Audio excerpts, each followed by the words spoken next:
lights seem brighter today.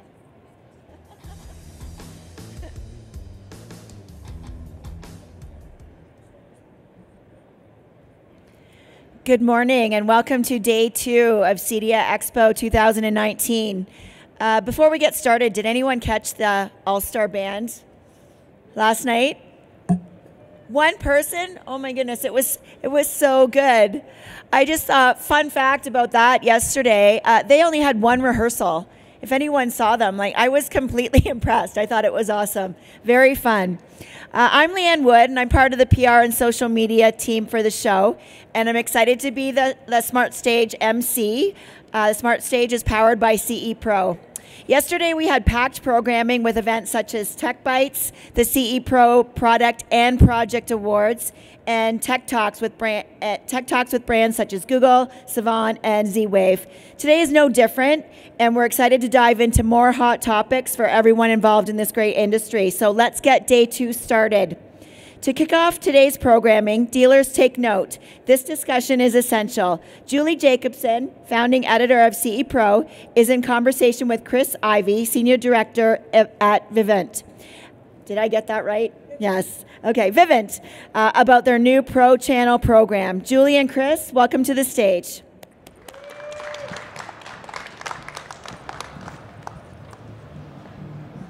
Hello. Hi, welcome everybody. Thanks for coming by. Chris tells me they had a very active day at the booth yesterday. We have, yeah. Vivint and our channel, go figure. Chris, you came from this traditional home technology channel. What the heck are you doing at Vivint?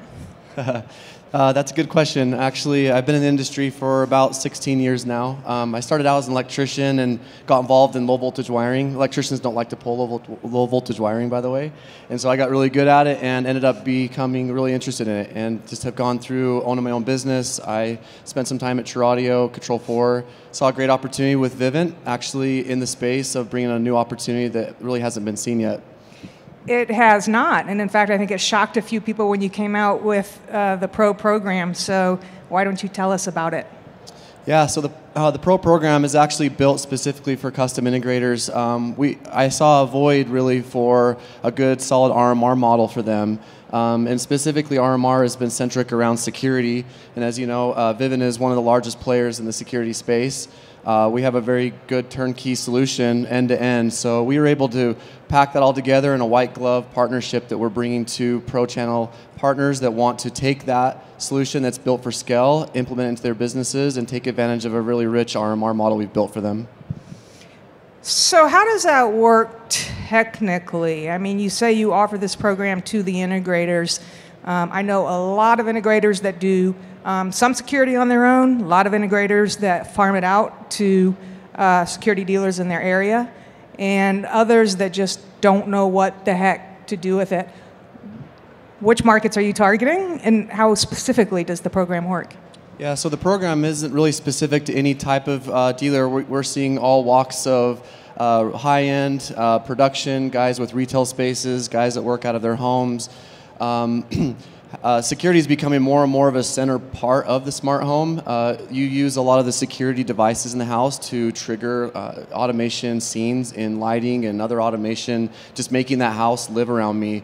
And so having a security partner is really important for this channel because it requires licensing and other barriers of entry. It requires sometimes a very expensive investment.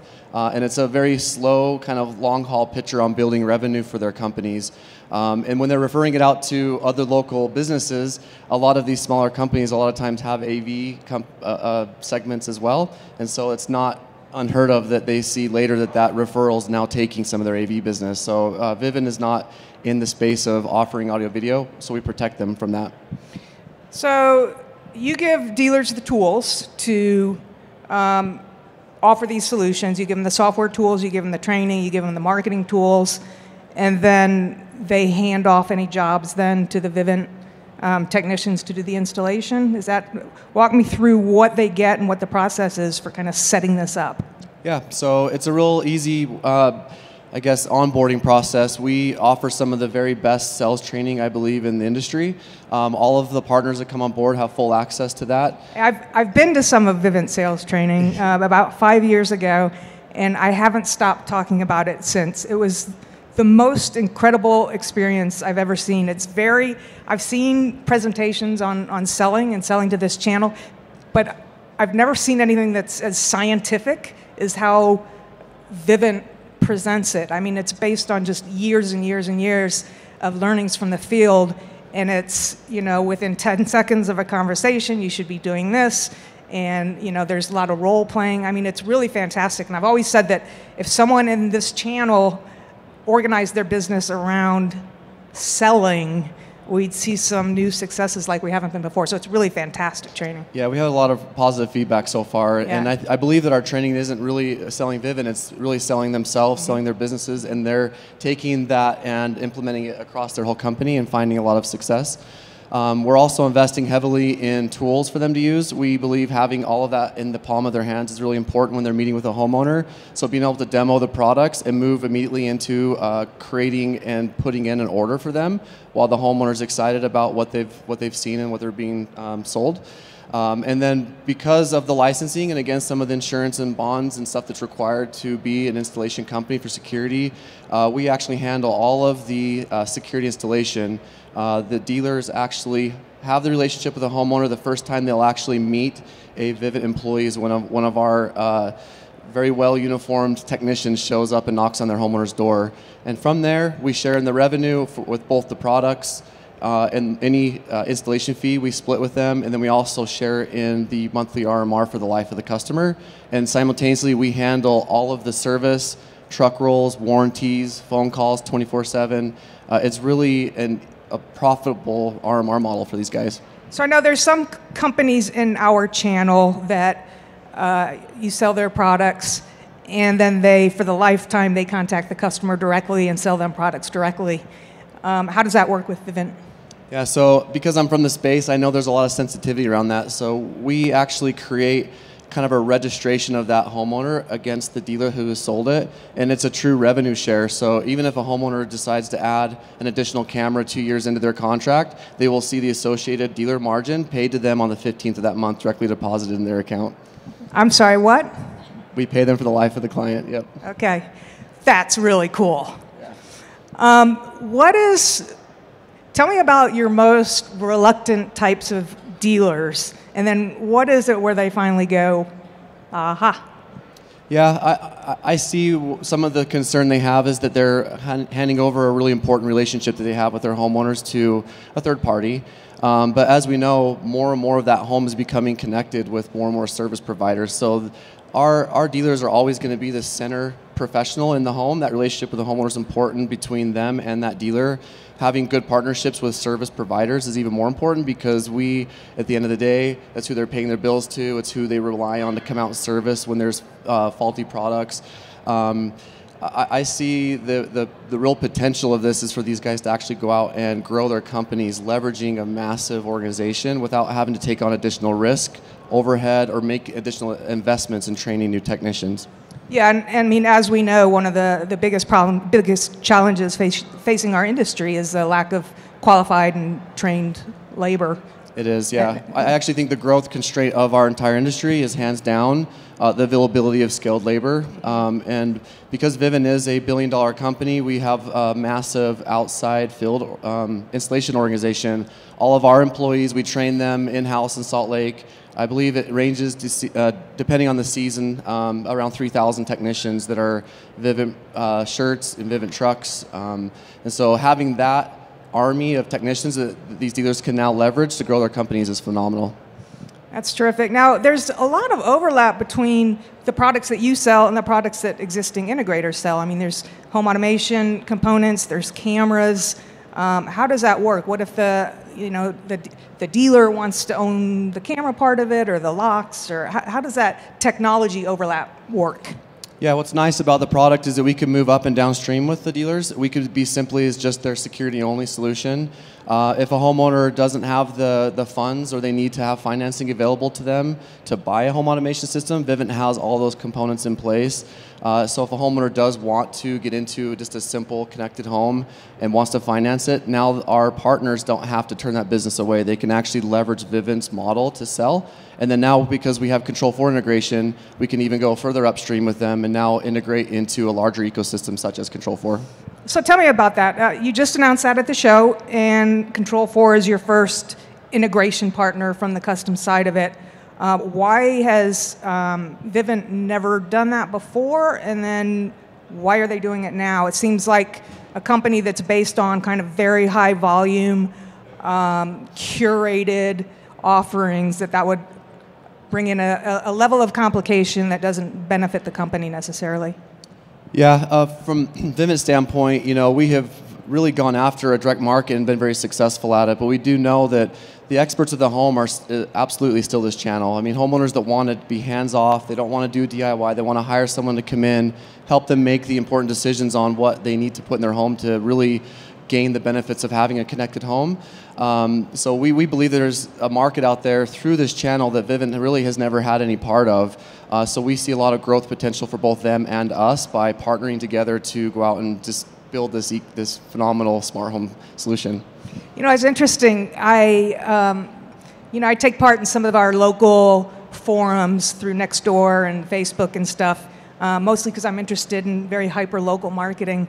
And I see a lot of comments about security companies and security products. And when people talk about Vivint, I had a Vivint installation.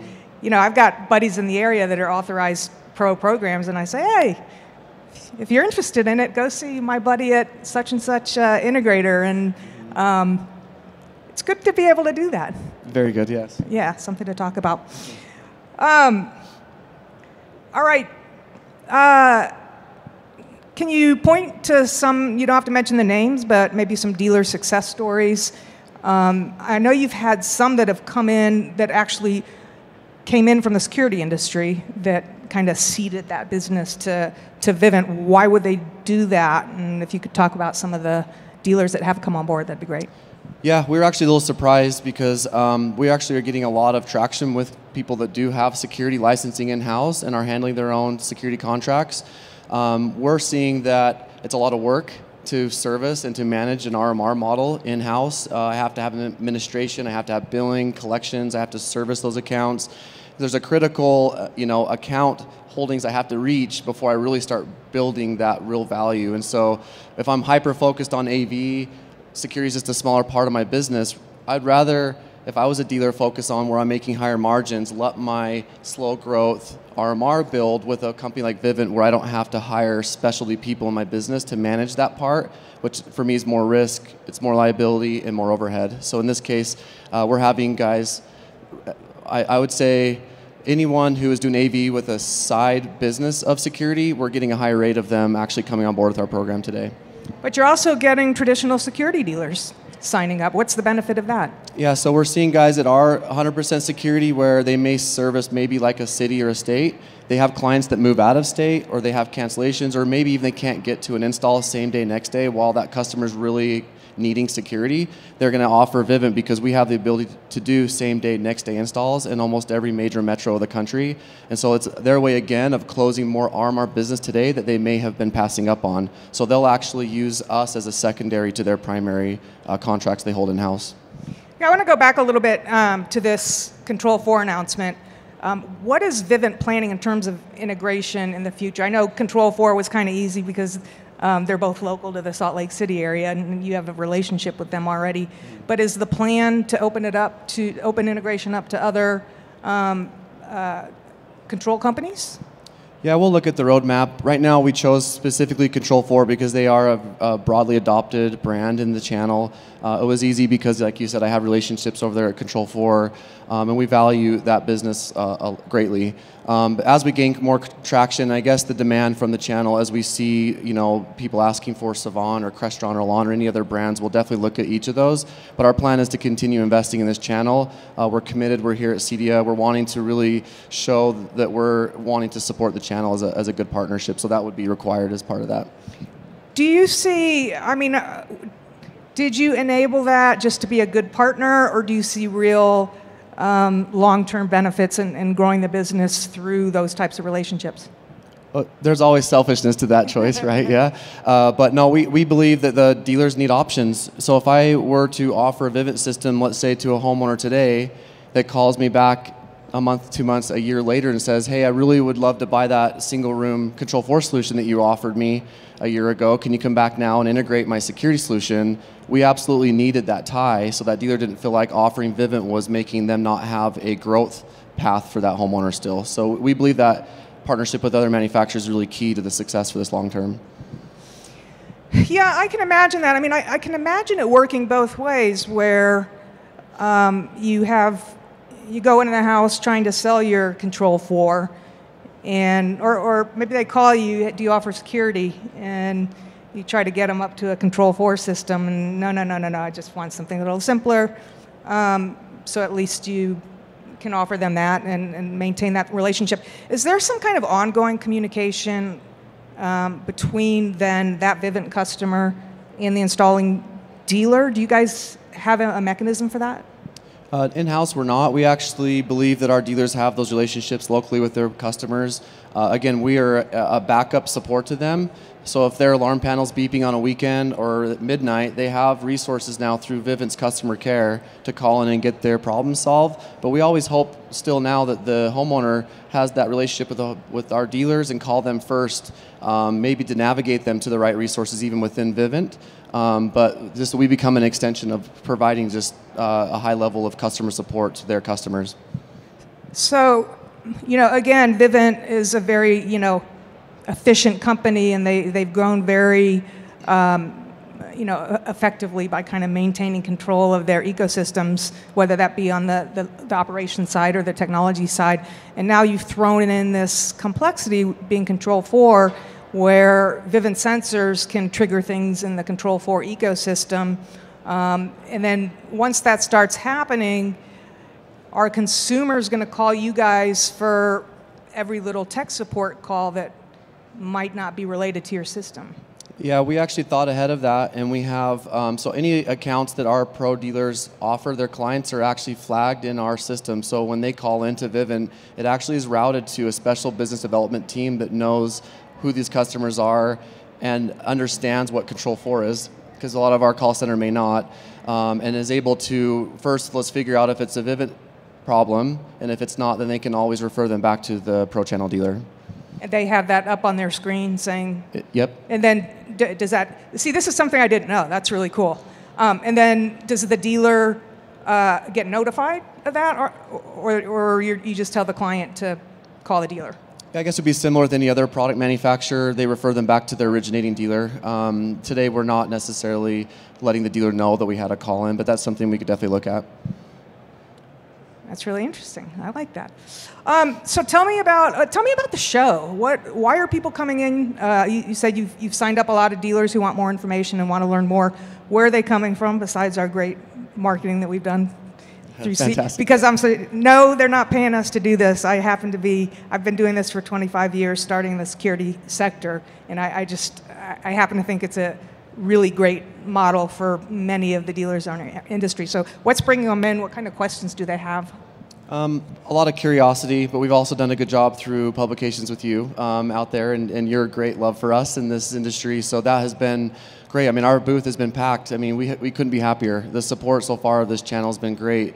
Instead of just scanning badges, we're truly wanting to get interest from the show. So when our dealers are coming through and they've gone through what we're positioning really as a business opportunity, not necessarily even as a product opportunity. If they're interested, they can actually sign our application right there in the booth, and we've already actually put over 150 dealers on so far this show. Oh. Yeah. Oh, wow. And are they surprised at some of the technology that Vivint does have? Because there's some good stuff in that portfolio.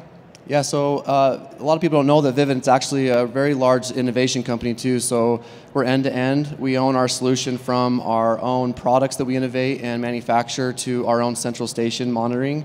We have all of our own customer support, and then same with our field service.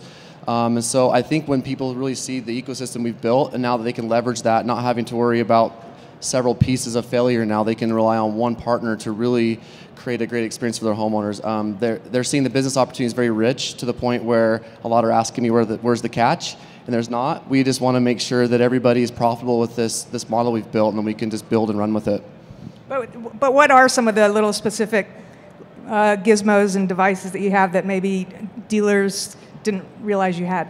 Yeah, one that's a little unique to Vivint is we have a device called CarGuard, and it allows me to plug a device into a port on my vehicle that brings my car now into my smart home security system, and I get notifications if my car's been bumped, towed, disturbed, been in an accident. It'll let me know if my gas is getting low, if I have maintenance issues in my car, but also allows me to do some programming around geofencing. So if I'm leaving the house and I've prioritized that, for example, my wife leaves the home always last, if she leaves a block or two later, our alarm system will automatically arm behind her. Well, certainly your authorized pros don't get compensated for that. Absolutely, yeah. What? So the way that our RMR model is, it builds on different services they can add. It's actually very affordable. We start out at $29.99 a month. Smart Home is $39.99. We add $5 per camera, and then CarGuard is $9.99 per month for the first vehicle, and then $4.99 for each additional vehicle after that. And our partners share in any of that monthly revenue that is billed to that homeowner. That sounds like a terrific product to come back and add on later for your customers. I want to get, well, now there's a couple areas I want to get in. That makes it interesting to see, but we could do this at a different time, what other types of things Vivint plans to be monitoring in the future. I'm sure they've got something in their sleeve, up their sleeve. But now I forgot what I was going to say. I'm not sure I can go there anyway. No, so. I know you can't. We've got Todd Santiago in the audience to. Yeah. We have our Chief Revenue Officer as well supporting us at the show, which has been really fun. Yeah, I bet that's been fun for him. And so, sorry, I did have something just super interesting to ask you, but it didn't come up. You've got some interesting cameras, also. Are they with some video analytics as well? Yeah, so we've come out with something called Smart Sentry, which is a device that's kind of bringing AI more into the home automation side, where it can actually detect a person versus a leaf, dog, or whatever in the front yard. And we're more about preventive security of the home than reactive. It doesn't do me any good to wake up in the morning and look at my camera recording and that somebody had bashed my window and stole all my stuff out of my car. So our homeowners can actually now go in and say, if somebody's in my driveway after 10 p.m. for more than 2 seconds, then our cameras will actually start chirping at them and to deter them. And we have videos already being sent in from our customers that are really funny to watch, where somebody's literally breaking into a car, our camera will whistle at them, and they literally just take off into the dark. So we're proactively trying to make homes more smart, more secure, more proactive, and making sure those homeowners feel like there's an advantage to having that technology in their home. And you have some sort of neighborhood sharing portal as well? Yes, we have an app called Streety, so homeowners can actually opt in to share cameras on their front doorbells today, which kind of brings, again, a sense of community. There is privacy around that, so I still have the ability to opt in or opt out of that, or even, I guess, what cameras I want to share in my house, yeah. Okay, I know what I was going to ask. There must be a lot of legacy Vivint panels in the field that are going to require a cellular upgrade. For the 3G sunset. Is there, and it seems like that the Pro channel would be a good vehicle to get some of that done. Is there any kind of movement there? Oh, there's a massive opportunity. So anyone that has any older technology out there now can absolutely put their customers on the Vivint platform. We are 100% compatible moving forward with all of that new regulation and technology. And so any products that are being sunsetted, including some products that guys have integrated with Control4 today, they can move over to the Vivint platform, create a great revenue stream for themselves, and make sure the homeowners are now secured moving forward. Yeah, I see that as a really great opportunity for integrators that are already in the home when they see a security panel that they can tell is an older panel, to let their customers know that the cellular service won't be working in another year and a half or so. Yeah. And would they like to upgrade to Vivint? Yeah, so we'll help you guys as much as you need to go out there and figure out how to position marketing around that. But we would absolutely love to go out and help you guys transition any older technology over to Vivint. Just tell us real quick about the main Vivint panel, the smart hub. Yeah, so it's a fully retrofittable all-in-one unit. It has the siren, the battery backup, has all of the Z-Wave Wi-Fi radios all built into it. Does 2.4 and 5 Wi-Fi. All of our cameras actually communicate back to our panel rather than the home network, which actually helps us on service calls. And then in terms of wired versus wireless, our panels can work both on a wired IP connection or wireless in the house. And then what kind of information does the panel present to third-party control systems? Today, third party is really only sharing that with Control4, but it's all of our security door motion sensors. We have a water sensor that can actually now trigger events in the home, whether it be flashing a light or notifying me on my phone. But again, I love security and automation because when I walk in my home and my hands are full at night, I want that door opening to tell my system that I'm there and to light a pathway to my kitchen. So my house is more secure as I enter. I don't have to worry about fumbling around looking for a light switch in the dark. So having a security in the home really does make not only me more secure, but it brings another layer of automation that is really hard to get without my house knowing that someone's there occupying it. And so ordinarily then, maybe a Control4 installation would have to use their own sensors to trigger the Control4 scenes, which would be double duty. You know, you'd have to have separate sensors then for security. So integrated, the two platforms integrated together would allow them to use a single sensor to trigger both. Correct, yes. Anything else you would like to share with dealers? Where's your next road show? Do you travel around or you visit where you're asked? We're all over the country right now, so we've been lucky enough to attract some of the very best rep firms across the whole country. So we encourage you guys to get out there and let's meet with your reps. Let's get you guys at least introduced to what the opportunity is. If it makes sense, great. If it doesn't, we'll respect that. But we would love to have you come by the booth while you're here. We're at booth 523. We'll walk you through not only the business opportunity, but also the products and answer any questions you guys may have.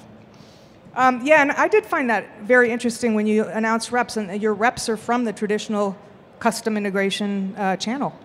Yeah, it's amazing the experience that we have. Guys that have been in the business for 30 years.